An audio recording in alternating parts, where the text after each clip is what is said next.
All right, quick little video on dry fire before I head to work for an afternoon shift here. Last time I was at the range, I was not satisfied with my ability to draw the gun from a cover garment and then present and find the dot right away. So we're working on two different things. For one, just finding the dot, and then secondly being removing a cover garment. So right now I have it set up here where I'm not even, I'm not removing a cover garment. The gun is right here, inside waistband at about 4 o'clock, 4:30 or whatever. And again, this is the 3/6 metal, and we're going to keep practicing with this thing. Okay.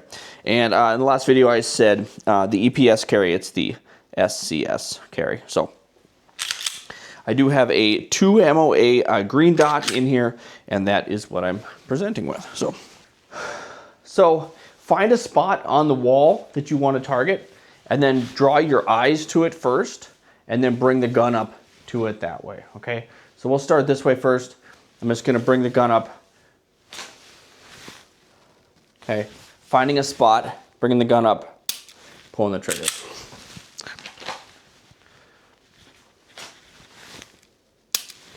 And you want to, with time, be as efficient with your movement as possible for bringing that gun up. What I mean by that is that I don't want to do the whole big, lots of movement here. I want to just to bring the gun up as best as possible without extra movement.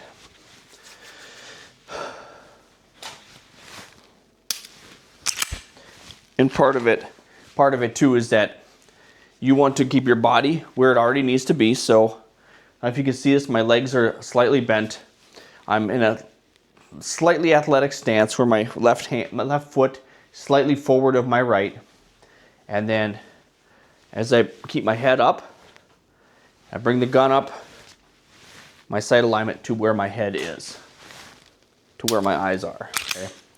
I don't want to crouch down. I used to do that a lot. I used to be doing this, okay? And even just doing that now, it lines up I don't see the dot right away. So consistency, doing the same thing over and over again with the way you want to do it is really going to help you. Now, if you're not sure what you're doing and how it looks, film yourself, okay? Watch the whole thing. Watch as you bring your arms up. Do it how you normally would. Film it, then review it and see what that looks like. And then go back, ooh, wow, I really got to work on that. And then, as slow as possible, right? Get everything figured out.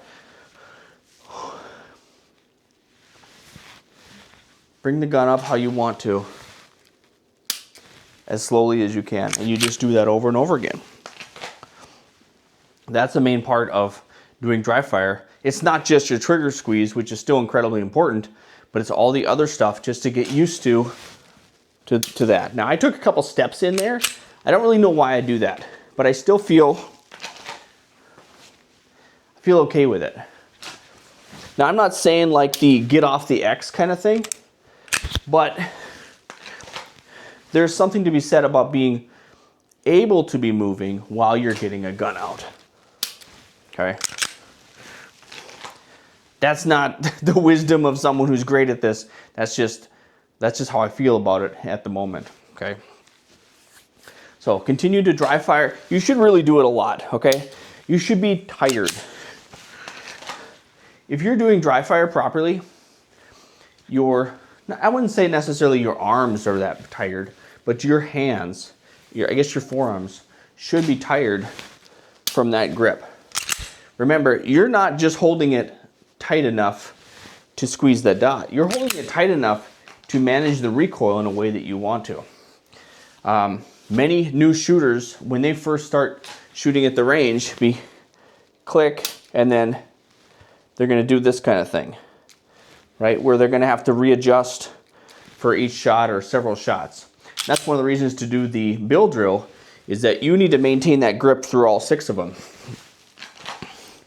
When you're dry fire, if you only dry fire, you will you will forget the reality of maintaining a grip on that gun. You might just, oh, I'm a really soft squeeze, trigger squeeze. Well, you got to have a strong grip too to manage the recoil. So I don't dry fire enough. I really should. It probably, since we moved, I probably haven't dry fired in 2 months. Okay, I got a lot of work left to do. Still got to put pictures on the walls and everything, but I'm still I'm trying to balance that, right? And so back to dry fire. So you should do a lot of it. Lastly, we'll just cover quick the cover garment, right? So this is how I'll often carry. And so then just working on bringing that gun up, removing the cover garment, getting used to that. It isn't about being, well, you want to be good at it eventually, but it's about being accurate, okay? Pulling that out of the way, far out of the way, and then still getting a good grip on the firearm, so you don't have to change your grip after your second shot. You should still also practice, if you get a bad grip on it, don't give up. Okay, that's a bad grip. You can see that. Don't give up. Still work through it, but know that you have to reacquire that. Be very conscious about it. Don't allow bad grips to continue. Just make sure that next draw is better. Okay, see this here? All the way down on there as best I can to get a good high grip on the gun.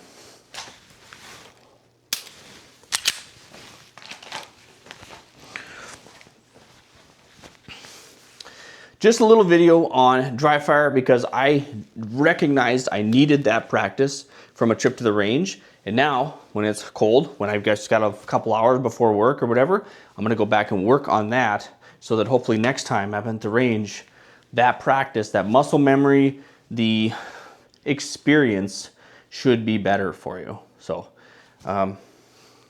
yeah, that's it for now.